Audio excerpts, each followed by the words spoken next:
Hi YouTube, here we have the Opinel No.7 Inox or stainless knife, a design classic. Did I like it though? Well,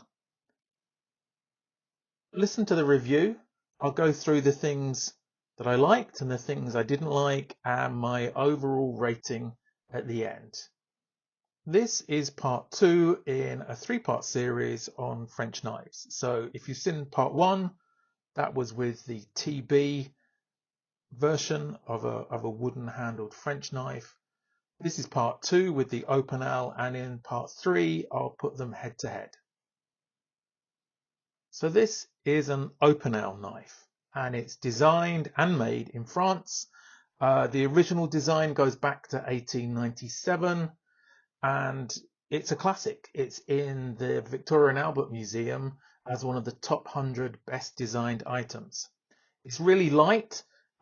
This one weighs in at 34 grams or 1.2 ounces. Just going through some of the stats before I open it up. Closed, it's 100 millimeters or 4 inches. So this is quite small. When I do open it up, and it is stiff, I can't, it's really difficult to pinch. There is a nail nick. The full length open is 180 millimeters or 7 inches, and the blade length from here to here is 80 millimeters or 3 inches. So except for the locking mechanism, which I could remove, this could be UK legal. You can see on the blade here, there's the Opinel stamp, Inox for stainless steel as opposed to the carbone if it's carbon steel. If you look at this, the shape, they call it the yataghan shape, which is inspired by a Turkish saber. I think most of us would call it a clip point. You can see it's been ground to a very thin shape. So starting off this thick, going down to being very thin. So it has been quite well ground.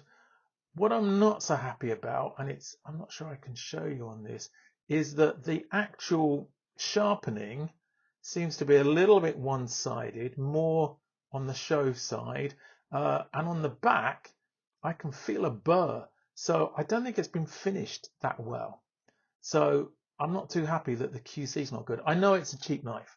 I mean, this cost me about £16 on Amazon. I know you can get it cheaper. I just didn't want to make a fuss about getting it. Closing it, it's really stiff. Looking at the locking collar, so this works well in the open and it also locks in the close. So that was a more recent addition. They introduced the lock in 1955 and this is called the Viro block, and this particular version locks in the open and close. I mean, I don't think you really need it in the closed position because it's so stiff, it's not going to come open.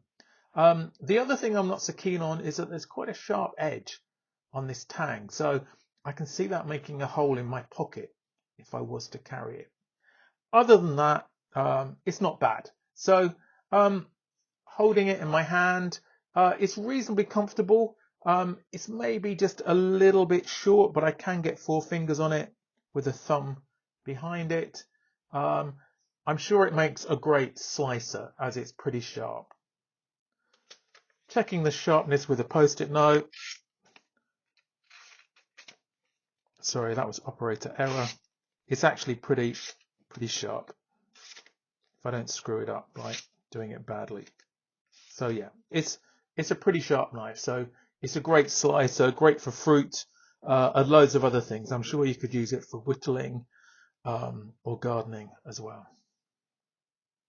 Did I like this Opinel No.7 stainless? Well, actually, it gets the thumbs down from me.